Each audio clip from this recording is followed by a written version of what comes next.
নম্বর রোডে বঙ্গবন্ধু জাদুঘর হিসেবে যেটা পরিচিত ছিল, সেই জাদুঘরটিকে বিনষ্ট করা হলো 5ই অগস্টের পরে, এবং 15ই অগস্টের যে সরকারি শোক দিবসের ছুটি ছিল সেটাও আপনার সরকার বাতিল করলো, এবং বঙ্গবন্ধুর বহু ভাস্কর্য ভেঙে ফেলা হয়েছে। এ নিয়ে বেশ খানিকটা সমালোচনাও আছে। তো দীর্ঘদিন ধরে বাংলাদেশের জাতির জনক হিসেবে বঙ্গবন্ধু শেখ মুজিবুর রহমান স্বীকৃত।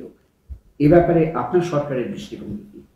আপনি পুরনো দিনের কথাবার্তা বলছেন, এর মধ্যে একটা গণ অভ্যুত্থান হয়ে গেছে, আপনার মধ্যে স্মরণে নেই। এর মধ্যে আপনি এমনভাবে কথা বলছেন যেন এইসব ঘটনা ঘটেই নেই। কাজে নতুন ভঙ্গিতে যা হচ্ছে সেটাকে দেখতে হবে। তো কত ছেলে প্রাণ দিল সেটা নিয়ে আপনার কোনো প্রশ্ন নাই, কেন প্রাণ দিল।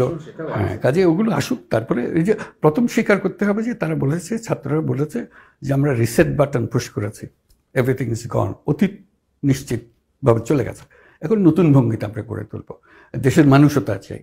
তো সে নতুন ভঙ্গিতে তোলার জন্য যেটা আছে সেটা হলো যে আমাদেরকে সংস্কার করতে হবে।